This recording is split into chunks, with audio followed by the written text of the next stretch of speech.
Bonjour tout le monde et bienvenue sur la chaîne. Dans cette vidéo, on va revoir tous les produits que j'ai pu tester ces derniers mois. Il y en a où ça fait un peu plus longtemps parce que je voulais vraiment les tester à fond et il y en a que j'ai découvert le mois d'avril. Je suis désolée de ne pas avoir sorti de vidéo mercredi. Je suis un peu fatiguée. Voilà, j'arrivais pas à filmer, j'arrivais pas à monter, donc là j'essaye de revenir et voilà, donc je suis désolée pour ça. On va partir sur les produits, il y en a pas mal, donc allez, on y va. On va commencer par le début, donc comme toujours, je commence par la première étape du maquillage jusqu'à la dernière, selon mon application. Alors je n'ai pas testé de nouvelles bases, j'ai testé des fonds de teint. J'ai testé le Beautiful Skin Foundation de chez Charlotte Tilbury que j'ai testé avec vous dans une vidéo Full Face Charlotte Tilbury. J'ai beaucoup aimé ce fond de teint, je l'ai utilisé plusieurs fois, mais la teinte, j'ai pris la teinte 3 neutre, je la trouve un peu foncé pour moi pour l'instant, donc je vais plutôt garder ce fond de teint pour l'été, pour vraiment le tester à fond pendant l'été et vous donner plus de détails. Mais comme vous voyez, j'ai déjà un peu aplati le flacon parce que je l'ai déjà pas mal utilisé. J'aime beaucoup le rendu sur la peau et je trouve que ça fond bien, ça fait beaucoup plus naturel que son fond de teint Airbrush Flawless que je n'aime pas du tout parce que ça me fait un effet plâtre sur la peau. Du coup, très bonne expérience avec ce fond de teint, mais je continuerai à tester pendant l'été. Ensuite, le fond de teint SheGlam, le Matte Foundation Complexion Pro. Pareil, je l'ai testé avec vous pendant la vidéo où je découvre la marque SheGlam. C'est la marque de beauté de chez Shein. Un beau fond de teint. Il faut que je continue de le tester. Je vous en parle juste vite fait parce que je l'ai découvert le mois d'avril. Mais lui, il va rester là sur ma coiffeuse avec moi pour que je continue les tests parce que j'ai pas vraiment eu le temps de le tester correctement. Un autre fond de teint, c'est le Terracotta Le Teint de chez Guerlain, dont je peux vous faire un retour un peu plus complet parce que je pense que je l'avais découvert le mois de mars. Et c'est le fond de teint que je porte aujourd'hui et franchement c'est un fond de teint qui se comporte super bien sur ma peau, qui laisse un fini super naturel. Il y a juste un point sur lequel il faut faire attention, c'est qu'il ne faut pas trop en appliquer. Il faut vraiment construire petit à petit. Je commence par construire sur l'extérieur du visage et ensuite je ramène la matière vers l'intérieur du visage parce que je me suis rendu compte et l'une d'entre vous me l'a dit sur Instagram par message que si on applique pas mal de matière au niveau de la zone T, ça va créer des zones un peu genre le fond de teint décroche de la peau et on va avoir des effets de matière sur la peau. Donc ouais, essayez vraiment, si jamais vous l'avez, essayez de commencer à l'appliquer par les zones extérieures du visage et ensuite le ramener vers l'intérieur. Je trouve que le fini sera beaucoup plus beau et dites-moi si jamais vous essayez cette petite technique, si ça change pour vous ou pas. Et le dernier fond de teint, c'est le Superstay de chez Maybelline, le fond de teint poudre hybride que j'ai en teinte 03. D'ailleurs, pour les autres, le Terracotta, j'ai le 0C et pour le SheGlam, j'ai le Chantilly. Et donc, ce fond de teint Maybelline, qui est un fond de teint poudre, je ne l'aime pas en tant que fond de teint. Je l'aime bien en tant que poudre de finition par-dessus un fond de teint très léger.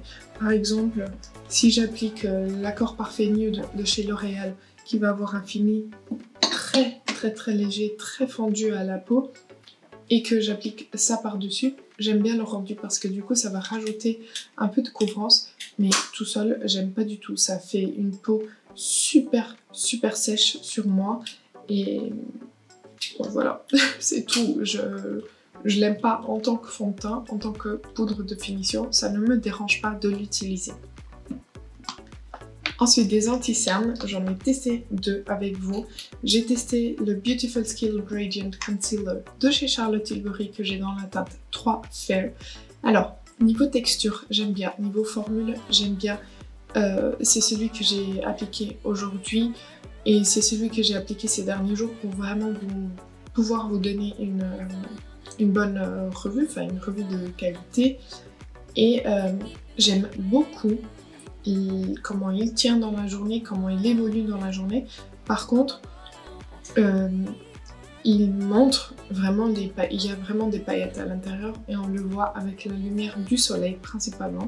Avec la lumière de l'intérieur, on le voit pas vraiment, mais avec la lumière du soleil, on voit les paillettes sur le contour des yeux et ça ne me plaît pas. J'aime pas les paillettes sur le visage, j'aime bien les paillettes sur les yeux, mais pas sur le teint. Du coup, je pense que ce sera plutôt un anti-cerne à utiliser pendant l'hiver quand il n'y a pas vraiment le soleil qui tape, qui donne beaucoup de lumière et qui fera ressortir ces paillettes. Je pense pas utiliser pendant l'été, en tout cas pour moi. Mais dites-moi si ça vous fait la même chose, si vous voyez des paillettes dedans ou pas.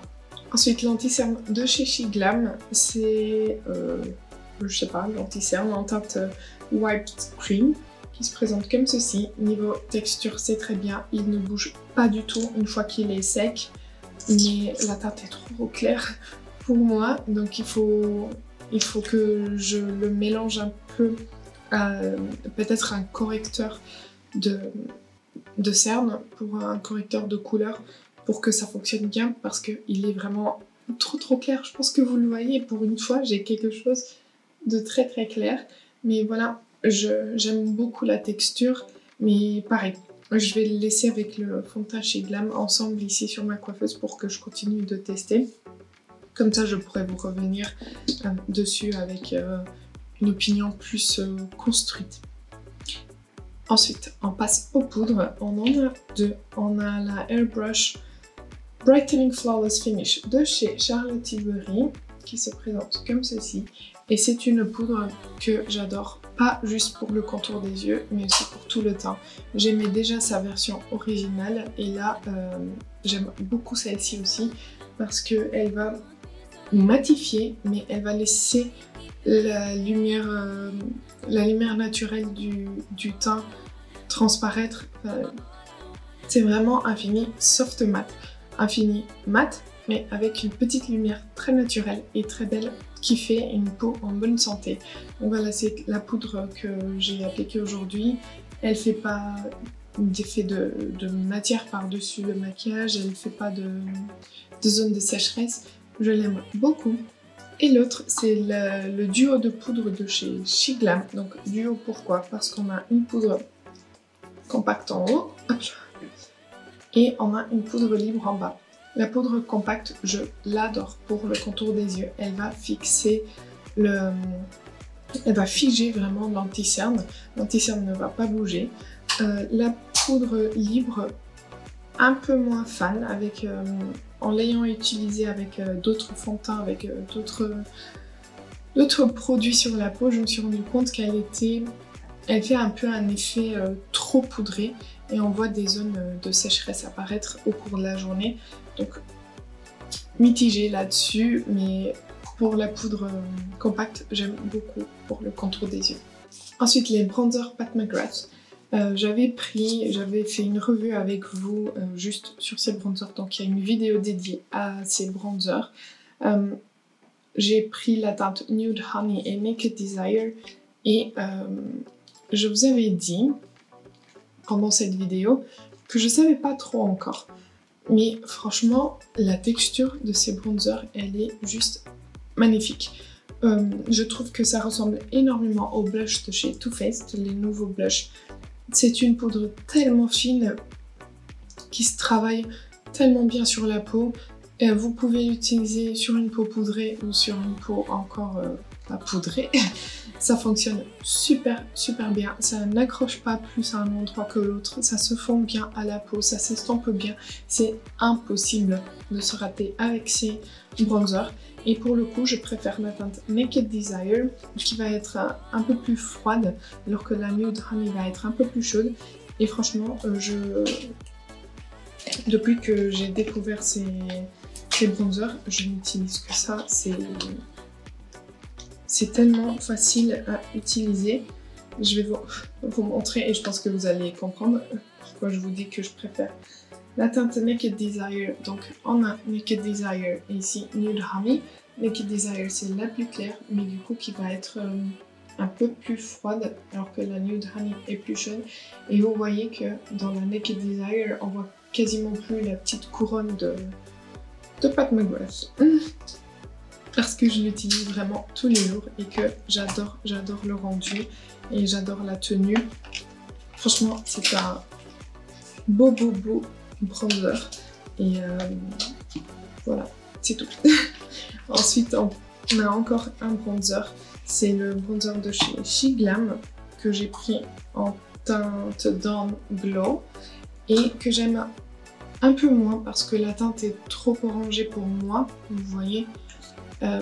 Mais franchement, la texture, elle est très belle. C'est une texture presque gel. Ça se fond bien à la peau aussi, mais juste la teinte qui va pas pour moi. Il faut plutôt que je l'utilise peut-être pendant l'été, ça ira mieux, ou plus légèrement. Mais voilà, niveau texture, c'est pas mal. Des blushs, j'en ai testé un, ouais. C'est le Love Dive de chez SheGlam en teinte You're Peachy. Et si ça peut faire peur là, et ben écoutez, sur la joue, ça fait pas du tout peur. Je le trouve très beau, je le trouve très frais. Il rehausse le teint, donc franchement c'est un beau blush, ça s'estompe super bien. Il faut quand même y aller doucement parce que la pigmentation est très bonne. Mais franchement c'est une très belle teinte sur les joues, vraiment très fraîche. Pour l'été je pense que ça va être juste canon. Et ensuite un highlighter, c'est l'highlighter de chez SheGlam, le Moonside Highlighter que j'ai pris en Cosmic Stream, qui se présente comme ceci et c'est une texture très belle. Pour un highlighter très naturel avec une très belle lumière qui on dirait vraiment sort de la peau, ça se fond super bien à la peau. Il n'y a pas de paillettes et c'est vraiment, on dirait presque l'highlighter de chez Rare Beauty mais en moins fort. Voilà. Donc si jamais celui de chez Rare Beauty vous semblez être trop intense, essayez peut-être celui-ci, ça fonctionnera peut-être mieux sur vous et selon vos goûts. Je vais y arriver. Ensuite, on a 3 palettes de fard à paupières. On a la SheGlam Marvelous, que j'adore. Je vous en ai parlé plusieurs fois. Les fards s'estompent super bien, les fards sont super beaux, les fards, franchement, pas du tout déçus. En plus, pour le prix, j'adore. Je sais qu'il y en a d'entre vous qui n'aiment pas les palettes de cette marque, mais franchement, cette palette-ci, elle est super belle.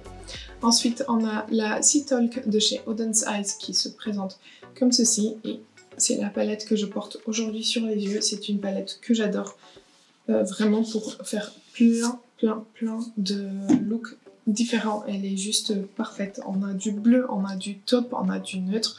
On a du jaune, on a vert, rose, franchement elle est super complète.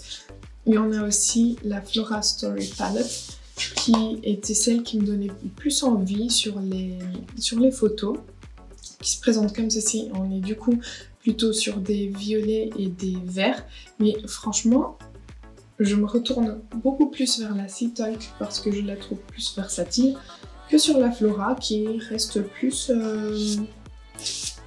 monochrome, on va dire, juste avec 2 couleurs. Et voilà, mais ce sont des fards que j'aime beaucoup. Pour l'instant, je n'ai pas eu de problème avec ces palettes. Je les aime beaucoup et je les porte assez souvent. On va continuer. J'ai essayé un mascara, le Max Impact de chez SheGlam, que je n'ai pas du tout aimé parce qu'il ne fait rien du tout sur mes cils. Il est censé donner du volume. Je n'ai rien vu. Par contre, il y a un produit que j'ai bien aimé. C'est le Clean Queen de chez SheGlam. Je vous ai pas présenté ça en vidéo, en test. Je vous l'ai juste montré parce que je l'avais commandé dans ma commande Shein.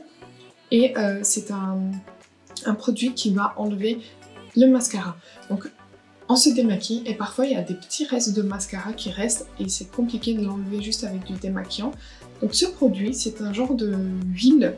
On vient appliquer, donc il a une brosse comme ça. Et on vient appliquer sur les cils par le dessous et par le dessus. Et ensuite on frotte un tout petit peu avec soit avec le doigt, soit avec un coton, et tout part. On voit le coton devenir un tout petit peu noir parce qu'on n'a pas vraiment réussi à enlever le tout. Et je trouve ça génial parce que au moins je sais que maintenant je vais pas au lit avec des petits restes de mascara sur mes cils et c'est super. Ensuite un crayon pour les lèvres, le crayon So Lippy Lip Liner de chez Chic Glam en teinte, je ne sais pas, 525? Je sais pas. C'est un crayon marron qui se présente comme ceci. C'est un crayon rétractable.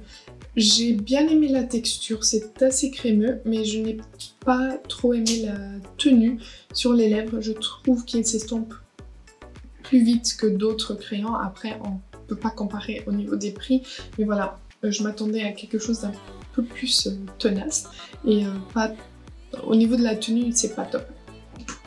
Et pour les rouges à lèvres, j'ai découvert les mat rouges à lèvres liquides de chez Glam que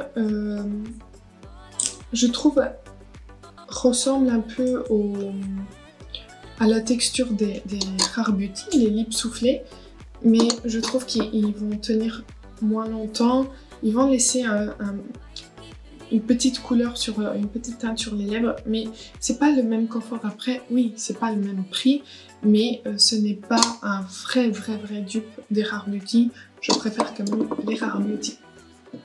Et l'huile à lèvres de chez Rare Beauty que j'ai pris en teinte Hope et que j'adore. Franchement, c'est tellement confortable sur les lèvres, c'est tellement frais. Ça, pour l'été, ça va rester dans mon sac à main pour l'avoir toute la journée avec moi et pouvoir l'appliquer au cours de la journée parce que franchement c'est tellement frais, ça donne vraiment un peu une touche mentholée aux lèvres et c'est super agréable. Et le dernier produit c'est le setting spray de chez Charlotte Tilbury que j'adore. Je l'utilise et mon maquillage ne bouge plus de toute la journée. Je sens vraiment que ça fige quand ça commence à sécher sur la peau. Et c'est super, franchement, j'avais fait le test avec vous dans la vidéo Full Face Charlotte Tilbury sur des produits crème pour voir si ça se transformait en waterproof parce que j'avais vu des vidéos là-dessus, des gens qui disaient que c'était possible de faire ça avec ce setting spray, avec ce spray fixateur, mais j'ai pas réussi à le faire, mais dans tous les cas je trouve que ça fige bien le maquillage en place et ça tient bien. Voilà. J'espère que cette vidéo vous aura plu. N'hésitez pas à me dire quelles ont été vos découvertes de ces derniers mois et ce que vous en pensez. N'hésitez pas à liker la vidéo si ça a été le cas. N'oubliez pas de vous abonner si ce n'est pas encore fait. Et moi je vous dis à bientôt.